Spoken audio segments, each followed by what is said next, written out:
महादेवपुर की अनमोल मिट्टी। बहुत पुरानी बात है। एक छोटा सा गांव था जो पहाड़ों की गोद में बसा हुआ था।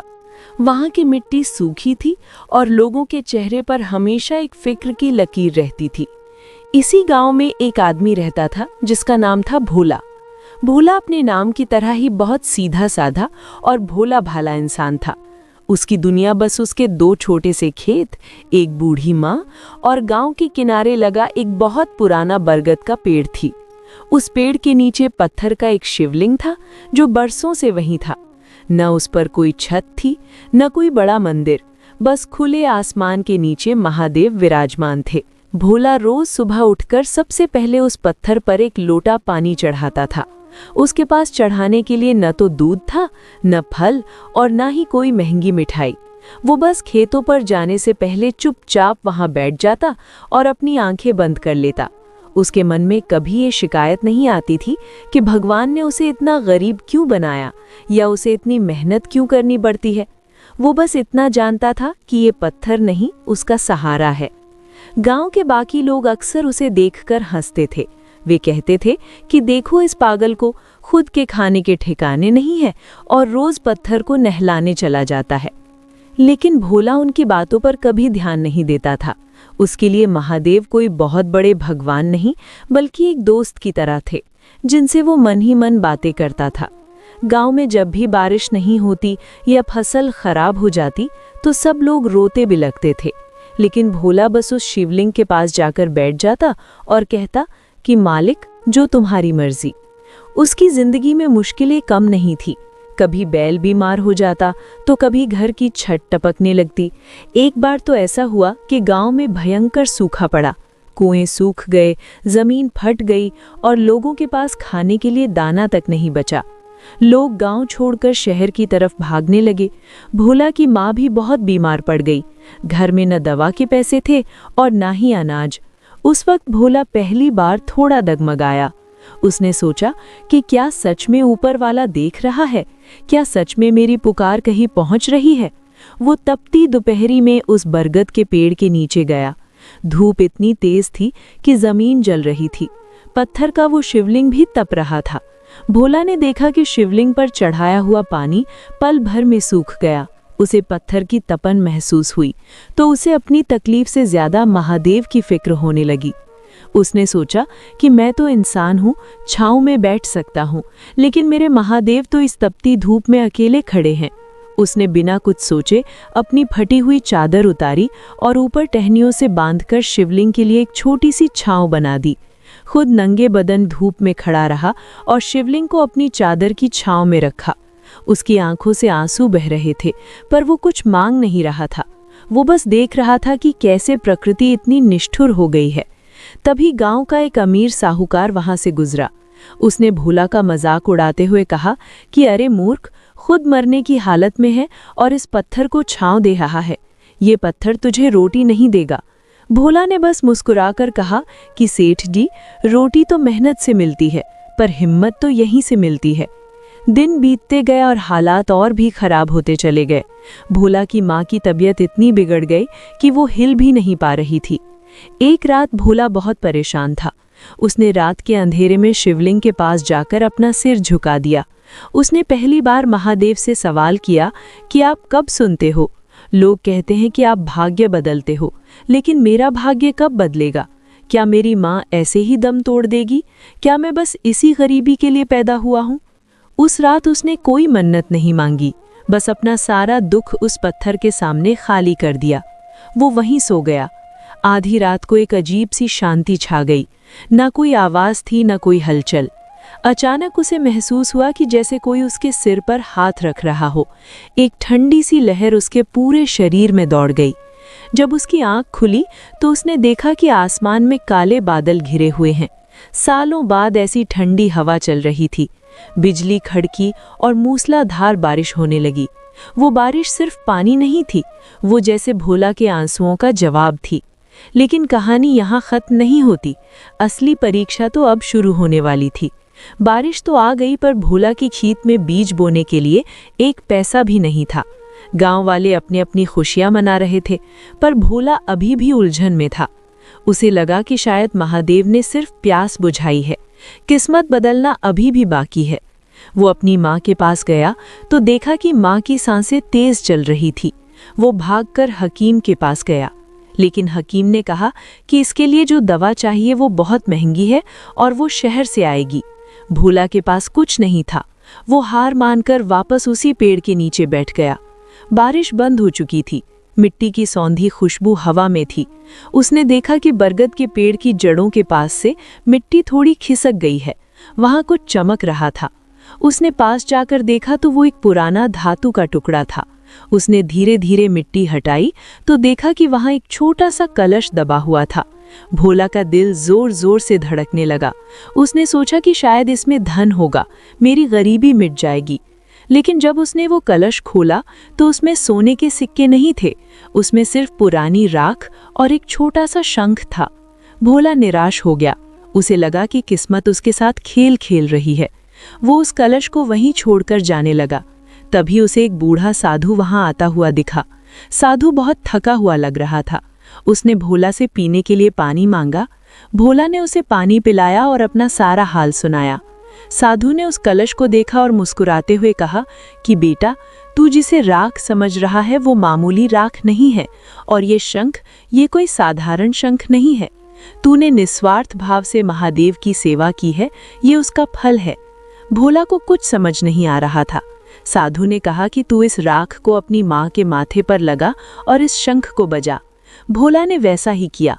जैसे ही उसने वो राख माँ के माथे पर लगाई, माँ ने अपनी आंखें खोल दी और उठकर बैठ गई। वो चमत्कार देखकर भोला की आंखों में चमक आ गई, लेकिन असली बदलाव तो उसके अंदर आ रहा था। साधु ने उसे समझाया कि भाग्य तब नहीं बदलता जब तुम्हें सोना चांदी मिल जाए, भाग्य तब बदलता है जब तुम्हारा डर खत्म हो जाए। उस शंख की आवाज सुनते ही पूरे गांव में एक अजीब सी ऊर्जा भर गई। जो लोग भोला का मजाक उड़ाते थे वे खींचे चले आए। उस साधु ने बताया कि इस जगह के नीचे एक पुरानी औषधीय धारा बहती है, जिसकी जानकारी इस कलश के साथ दबे एक पुराने पत्र में थी। भोला ने उस पत्र को पढ़ा जिसे साधु ने उसे समझाया। उस जमीन में ऐसी जड़ी बूटियां थी जो बहुत कीमती थीं और जो सिर्फ उसी खास मिट्टी में उगती थीं। भोला की मेहनत और महादेव की कृपा ने उसे रातों रात अमीर नहीं बनाया, बल्कि उसे वो रास्ता दिखाया जिसकी तलाश उसे बरसों से थी। उसने गांव वालों के साथ मिलकर उन जड़ी बूटियों की खेती शुरू की। धीरे धीरे वो सूखा गांव खुशहाल होने लगा। भोला अब भी वही भोला था। उसके पास अब बड़ा घर था, माँ ठीक थी, लेकिन वो आज भी रोज सुबह उसी बरगद के पेड़ के नीचे जाता और वही एक लोटा पानी चढ़ाता। अब वहाँ एक छोटा सा मंदिर बन गया था, पर भोला के लिए वो आज भी वही दोस्त था। एक दिन गांव के उसी अमीर सेठ ने उससे पूछा कि भोला सच बता, महादेव ने तेरा भाग्य कब बदला? उस रात जब बारिश हुई या उस दिन जब तुझे वो कलश मिला? भोला ने बहुत गहरी बात कही। उसने कहा कि सेठ जी, महादेव ने मेरा भाग्य उस दिन नहीं बदला जिस दिन मुझे धन मिला। उन्होंने मेरा भाग्य तो उस दिन बदल दिया था जिस दिन उन्होंने मुझे दुख सहने की ताकत दी थी और मेरे मन से ये डर निकाल दिया था कि कल क्या होगा। जब मैंने अपनी चादर उन्हें उड़ाई थी तब मुझे लगा था कि मैं उनकी रक्षा कर रहा हूँ, पर असल में वो मेरी परीक्षा ले रहे थे कि क्या मैं अपनी सबसे ज़रूरी चीज़ भी उनके लिए छोड़ सकता हूँ। भाग्य तब बदलता है जब इंसान मांगना छोड़ देता है और भरोसा करना शुरू कर देता है। महादेव इंसान की झोली तब नहीं भरते जब वो चिल्लाकर मांगता है, बल्कि तब भरते हैं जब वो चुपचाप अपना कर्म करता रहता है और सब कुछ उन पर छोड़ देता है। भोला की कहानी पूरे इलाके में फैल गई। लोग जान गए कि भक्ति का मतलब सिर्फ मंत्र जपना नहीं, बल्कि किसी भूखे को रोटी देना, किसी की तकलीफ में साथ खड़ा होना और हर हाल में उस परमात्मा पर अटूट विश्वास रखना है। वो गांव अब पहाड़ों का सबसे अमीर गांव बन चुका था, लेकिन वहां का हर इंसान अब पत्थरों में भी जान देखता था। वे जान गए थे कि जब इंसान के आंसू और महादेव की कृपा एक साथ मिलते हैं तो पत्थर से भी सोदा फूट पड़ता है। अभी कहानी के कई मोड़ आने बाकी थे, क्योंकि गांव की तरक्की देखकर कुछ स्वार्थी लोगों की नज़र उस पर पड़ गई थी। शहर के कुछ बड़े व्यापारी उस जमीन को हड़पना चाहते थे जहां वो कीमती जड़ी बूटियां उगती थीं। उन्होंने भोला को डराने धमकाने की कोशिश की। उन्होंने कहा कि यह जमीन सरकारी है और यहाँ से सबको हटना होगा। गांव वाले डर गए उन्हें लगा कि फिर से वही पुराने दिन वापस आ जाएंगे। वे सब फिर से उसी बरगद के पेड़ के नीचे इकट्ठा हुए। भोला खड़ा हुआ और उसने सबको देखा। उसने देखा कि लोगों की आंखों में वही पुराना डर है।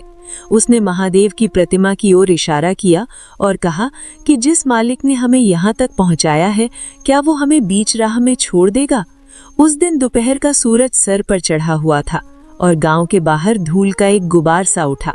काली चमकचमाती गाड़ियों की एक कतार गांव की कच्ची सड़क पर आकर रुकी। उन गाड़ियों से कुछ लोग उतरे जिन्होंने सूट बूट पहने हुए थे और उनके हाथों में मोटे मोटे चमड़े के बैग थे। गांव के बच्चे डरकर अपनी माओं के पीछे छुप गए और बड़े बूढ़े चौपाल पर जमा होकर कानाफूसी करने लगे। उन शहरियों का मुखिया एक अधेड़ उम्र का आदमी था जिसकी आंखों में एक अजीब सी चमक थी, पर वो चमक दया की नहीं, लालच की थी। उसने सीधे जाकर भोला के घर का दरवाजा खटखटाया। भोला उस वक्त अपनी माँ को खाना खिला रहा था। जब वो बाहर आया तो उस आदमी ने बड़े प्यार से मुस्कुराते हुए अपना हाथ आगे बढ़ाया और कहा कि सुना है तुम इस गांव के सबसे समझदार आदमी हो, हमें तुमसे एक सौदा करना है। भोला ने सादगी से जवाब दिया कि बाबूजी, हम तो सीधे साधे किसान हैं, हमें सौदेबाजी नहीं आती। उस आदमी ने अपनी जेब से एक कागज निकाला और भोला को दिखाते हुए कहा कि ये जमीन के कागजात हैं। सरकार ने ये सारी पहाड़ की ढलान और बरगद के पास वाली जमीन हमारे कंपनी को दे दी है।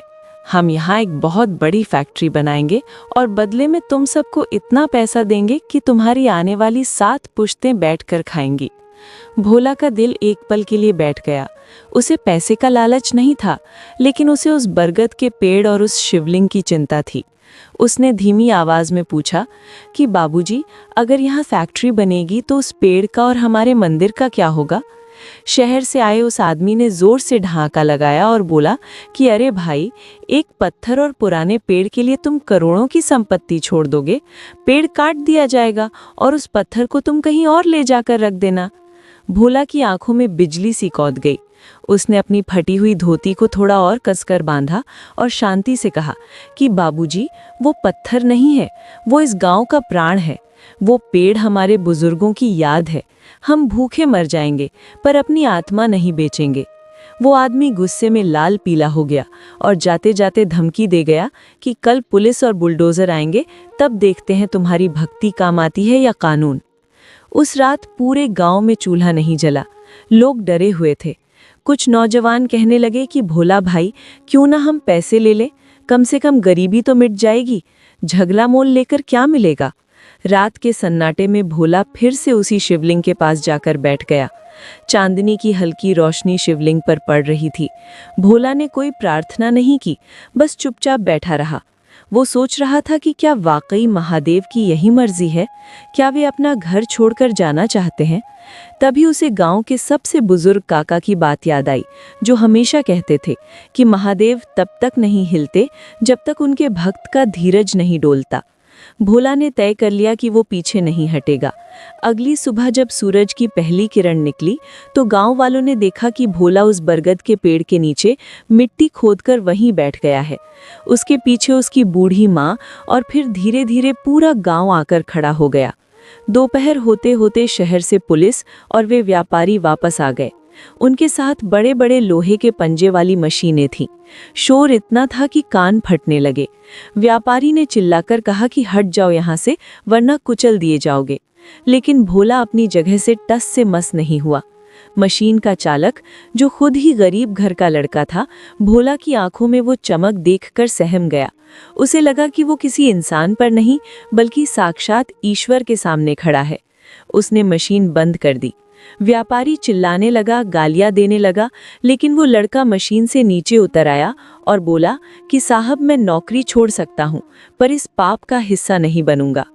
तभी एक ऐसी घटना घटी जिसने सबका भाग्य बदल कर रख दिया। उस व्यापारी का फोन बजा। उसका चेहरा सफेद पड़ गया। शहर से खबर आई थी कि उसका इकलौता बेटा एक बड़ी दुर्घटना का शिकार हो गया है और डॉक्टर कह रहे हैं कि अब कोई चमत्कार ही उसे बचा सकता है। वो आदमी जो अभी तक पैसों की अक्कड़ में था, अचानक घुटनों के बल बैठ गया। उसे लगा जैसे उसके पापों का घड़ा भर गया हो। वो भागकर भोला के पास आया और रोने लगा। उसने कहा कि मुझे माफ कर दो, मैंने घमंड में आकर भगवान को चुनौती दी थी।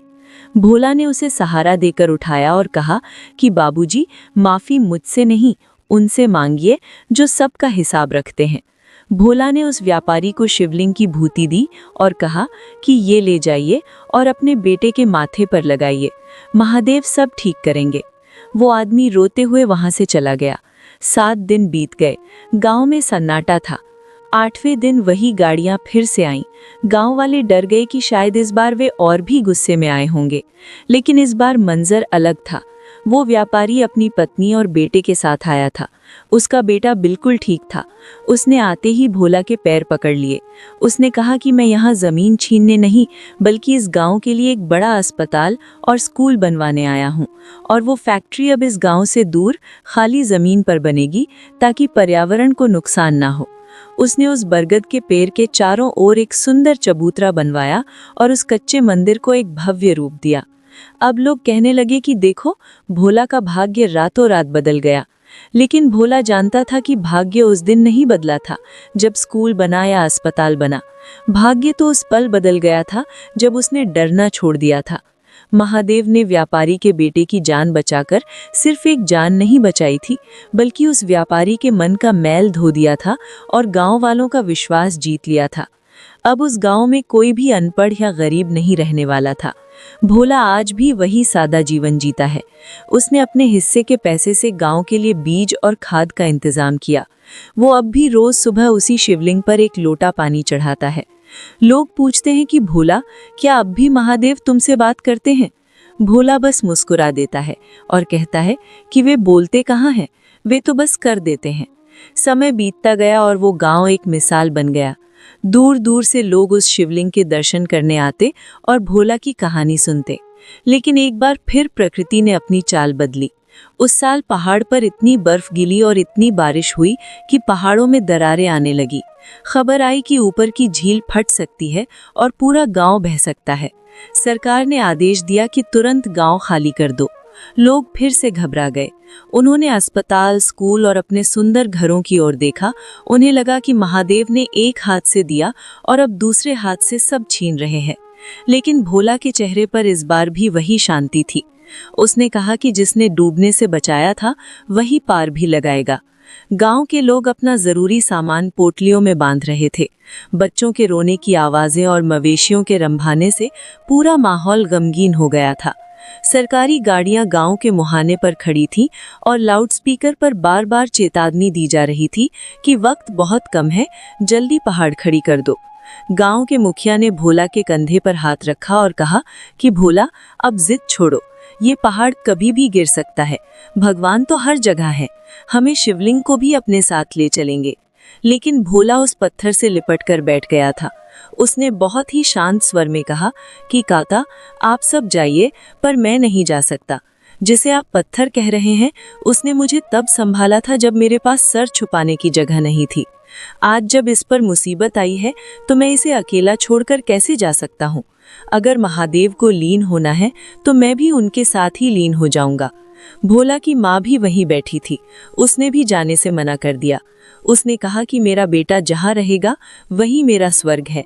गांव खाली हो गया।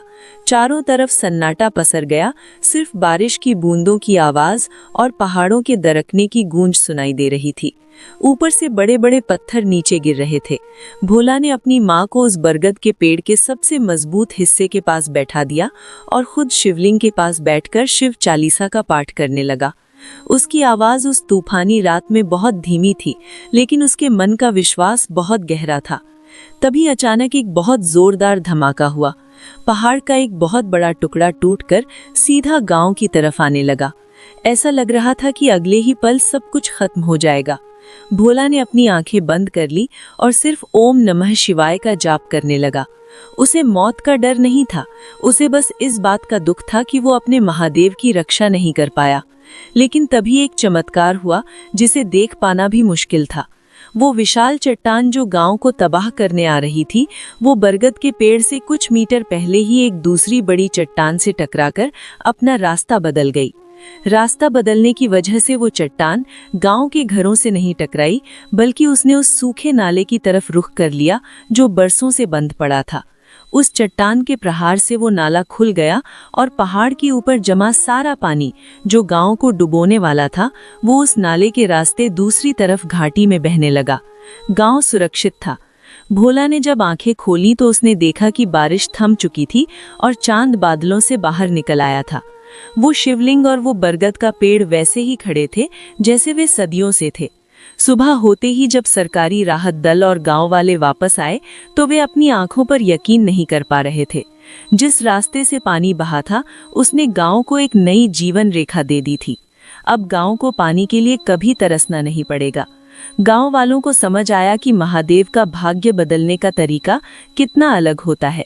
वे हमें मुसीबतों से बचाते नहीं हैं बल्कि मुसीबतों को ही हमारे लिए रास्ता बना देते हैं। उस दिन के बाद से गांव का नाम महादेवपुर रख दिया गया। भोला बूढ़ा होने लगा था लेकिन उसकी चमक वैसे ही थी। एक दिन गांव के कुछ नौजवानों ने उससे पूछा कि दादा, आपने पूरी जिंदगी इस पत्थर की सेवा में बिता दी, आपको क्या मिला? आपने तो कभी धन दौलत भी नहीं मांगी। भोला मुस्कुराया और बोला कि बेटा, मांगने से तो सिर्फ भीख मिलती है, पर जब तुम खुद को सौंप देते हो तो तुम्हें वो मिलता है जो तुम्हारी सोच से भी परे है। भाग्य तब नहीं बदलता जब तुम्हारी जेब भरती है, भाग्य तब बदलता है जब तुम्हारा नजरिया बदलता है। भोला ने उन लड़कों को अपने पास बैठाया और उन्हें एक ऐसी बात बताई जो उसे उस साधु ने बहुत साल पहले कही थी। उसने बताया कि महादेव मनुष्य का भाग्य 3 मौकों पर बदलते हैं। पहला, जब इंसान पूरी तरह टूट चुका हो और फिर भी किसी का बुरा न सोचे। दूसरा, जब इंसान के पास सब कुछ हो और वो दूसरों की सेवा के लिए झुक जाए। और तीसरा, जब इंसान के मन में ये पक्का भरोसा हो जाए कि जो हो रहा है वो मेरे मालिक की मर्जी है। भोला की बातें सुनकर उन नौजवानों की आंखों में एक नई समझ आ गई। गांव अब पूरी तरह बदल चुका था। वहां बिजली आ गई थी, सड़कें बन गई थीं, लेकिन गांव के बीचों बीच वो बरगद का पेड़ और वो शिवलिंग आज भी वैसे ही था। भोला अब अपनी आखिरी सांसें गिन रहा था। वो उसी पेड़ के नीचे लेटा हुआ था। पूरा गांव वहां जमा था। सबकी आंखों में आंसू थे, पर भोला के चेहरे पर एक अलौकिक शांति थी। उसने अपनी माँ का हाथ पकड़ा और कहा कि माँ, अब मेरा समय आ गया है। माँ ने रोते हुए कहा कि तू हमें छोड़कर कहाँ जा रहा है? भोला ने शिवलिंग की तरफ इशारा किया और कहा कि मैं कहीं नहीं जा रहा, मैं तो यहीं विलीन हो रहा हूँ। तभी एक अजीब सी बात हुई। जैसे ही भोला ने अपनी आखिरी सांस ली, उस बरगद के पेड़ से अचानक फूलों की बारिश होने लगी। किसी ने नहीं देखा था कि वे फूल कहाँ से आए, पर पूरी जगह एक भीनी खुशबू से भर गई। भोला की मृत्यु के बाद गांव वालों ने वहां उसकी एक छोटी सी प्रतिमा बनवाई, लेकिन उसे मंदिर के अंदर नहीं बल्कि उसी बरगद के पेड़ के नीचे महादेव के चरणों में रखा। लोगों का मानना है कि आज भी जब गांव पर कोई मुसीबत आती है तो भोला की वो प्रतिमा और महादेव का वो शिवलिंग गांव की रक्षा करते हैं। ये कोई कहानी नहीं थी, ये एक ऐसा सच था जो हर उस इंसान के दिल में बस गया जिसने इसे सुना। सालों बीत गए, पीढ़ियां बदल गईं, लेकिन भगवान शिव कब बदलते हैं मनुष्य का भाग्य, ये सवाल अब कोई नहीं पूछता था, क्योंकि सबको पता था कि महादेव भाग्य नहीं बदलते, वे मनुष्य के कर्मों को सही दिशा देते हैं, और जब कर्म सही हो जाते हैं तो भाग्य अपने आप चमक उठता है। उस गांव की मिट्टी आज भी पवित्र मानी जाती है।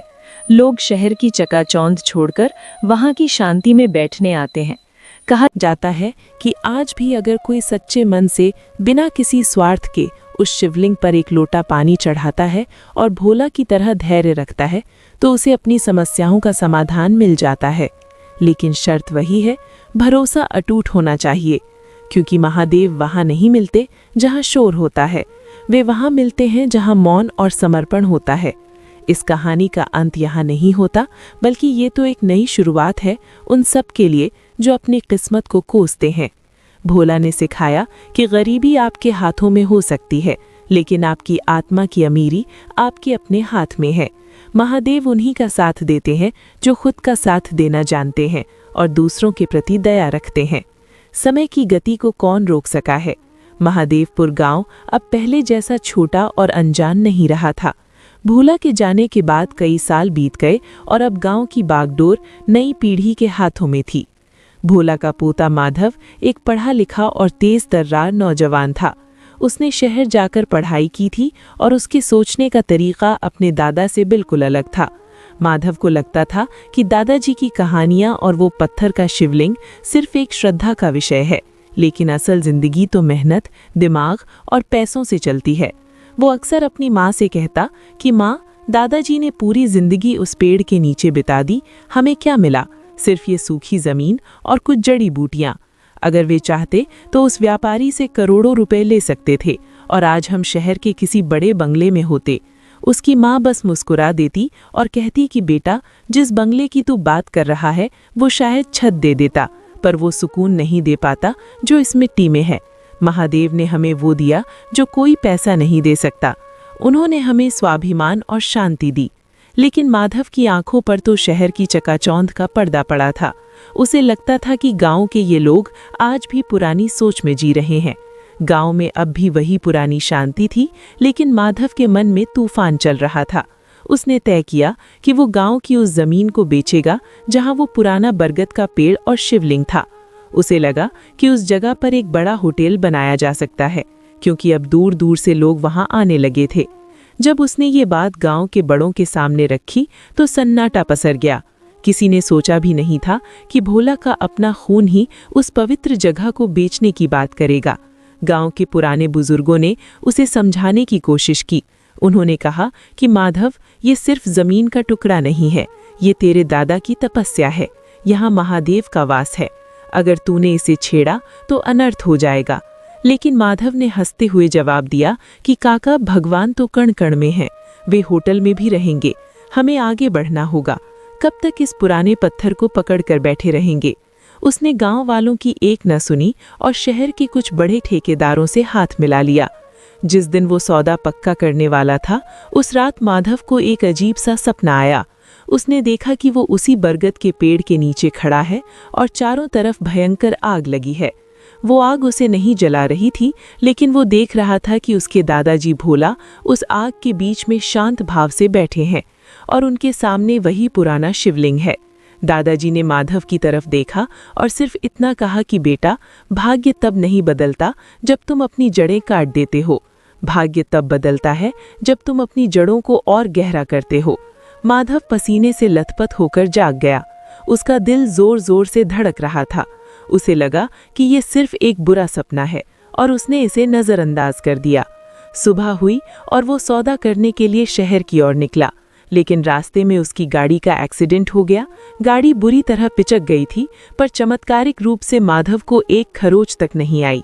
जब वो गाड़ी से बाहर निकला तो उसने देखा कि जहां उसकी गाड़ी टकराई थी वहां एक बहुत पुराना मंदिर था जो खंडर बन चुका था। वहां भी एक बरगद का पेड़ था, बिल्कुल वैसा ही जैसा उसके गांव में था। माधव को अचानक अपने दादाजी की याद आई। वो वहीं बैठ गया और पहली बार अपनी जिंदगी के बारे में सोचने लगा। उसने सोचा कि आखिर में मैं क्या पाने की कोशिश कर रहा हूँ? जिस पैसे के पीछे मैं भाग रहा हूँ उसने मुझे क्या दिया? सिर्फ बेचैनी और डर। उसे लगा कि शायद ये एक्सीडेंट एक इशारा था। उसने वो सौदा रद्द कर दिया और वापस गांव लौट आया। जब वो गांव पहुंचा तो उसने देखा कि लोग मंदिर के पास जमा थे। पता चला कि जिस ठेकेदार से वो सौदा करने वाला था वो एक धोखेबाज था और उसने कई और गांवों की जमीनें हड़प ली थीं। गांव वाले उसे कोस रहे थे। माधव को एहसास हुआ कि अगर वो सौदा हो जाता तो न सिर्फ वो जमीन जाती बल्कि पूरे गांव का भरोसा भी टूट जाता। माधव भागकर उस बरगद के पेड़ के नीचे पहुंचा। उसने शिवलिंग की ओर देखा और उसके आंसू निकल पड़े। उसने पहली बार महसूस किया कि उसके दादाजी जिसे दोस्त कहते थे वो वास्तव में कोई बाहरी शक्ति नहीं बल्कि उसके अपने अंदर का विश्वास था। उसने तय किया कि वो अब शहर नहीं जाएगा।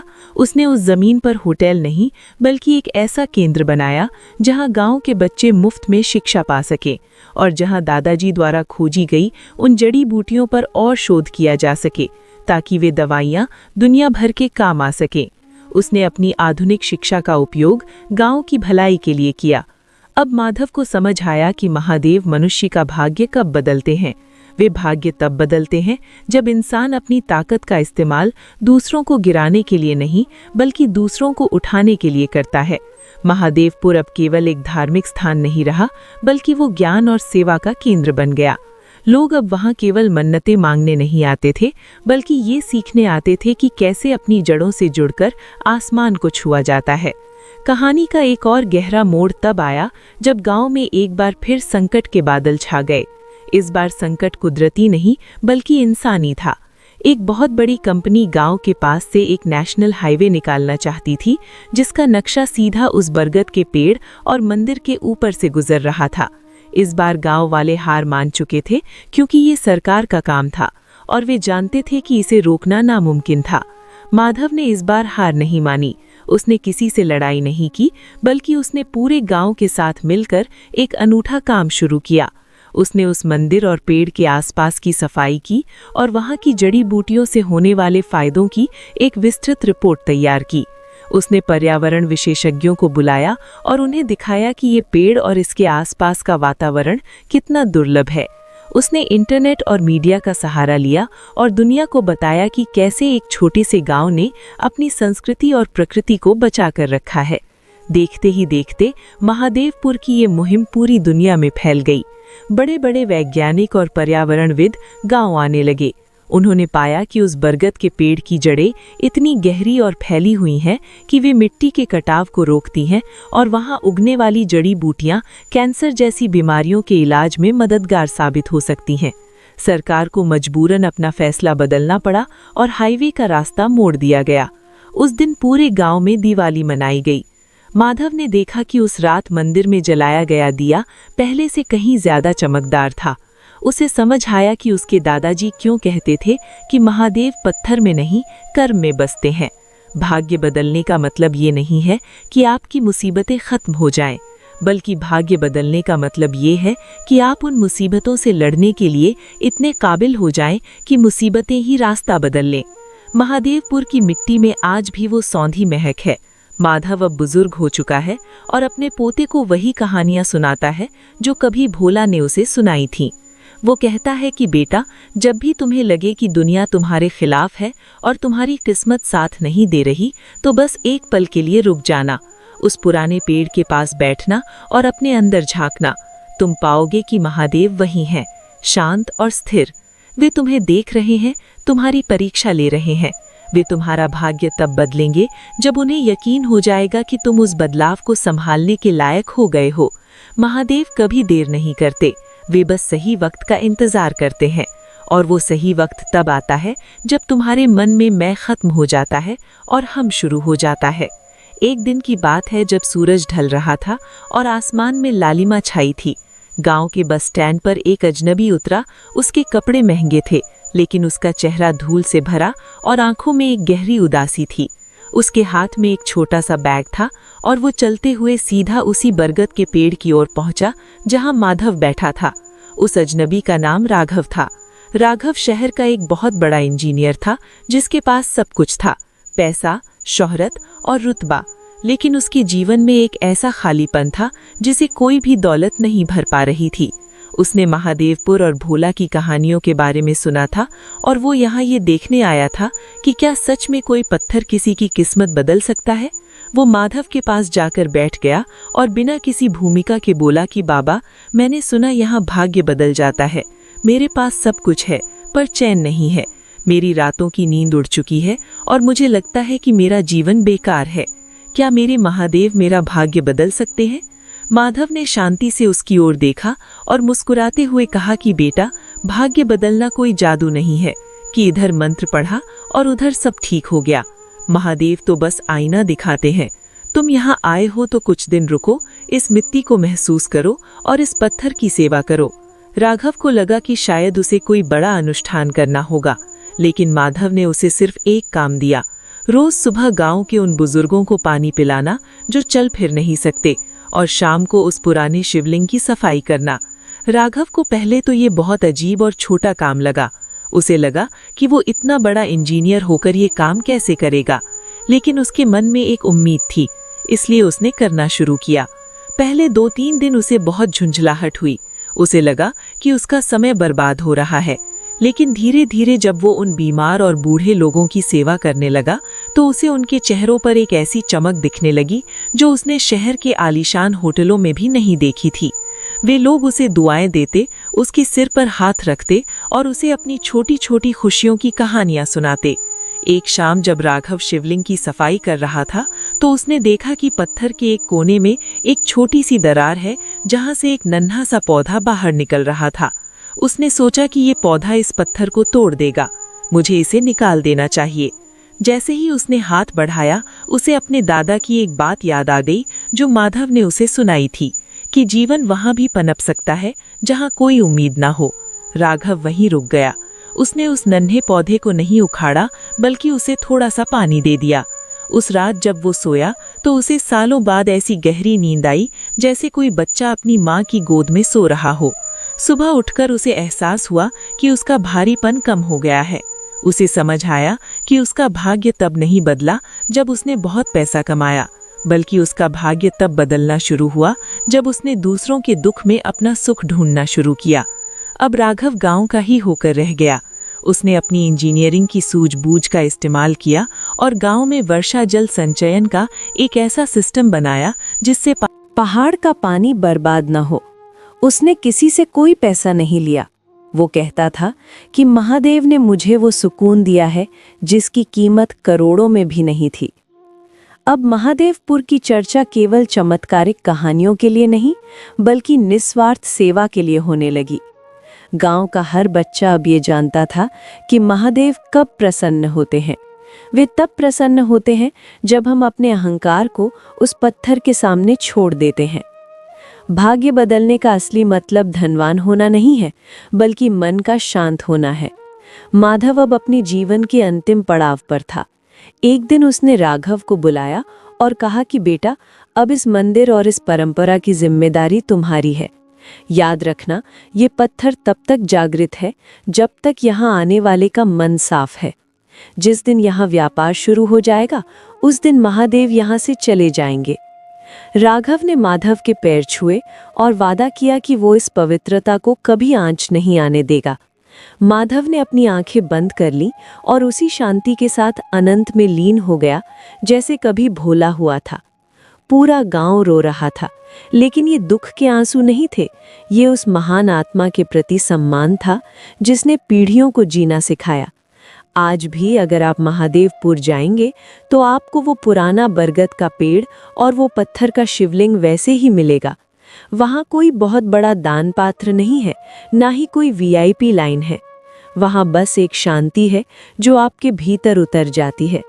लोग आज भी पूछते हैं कि भगवान शिव कब बदलते हैं मनुष्य का भाग्य, और वहाँ की हवाओं से एक ही जवाब आता है, जब मनुष्य स्वयं को बदलने के लिए तैयार हो जाता है, जब वो ये मान लेता है कि वो करता नहीं बल्कि केवल एक माध्यम है।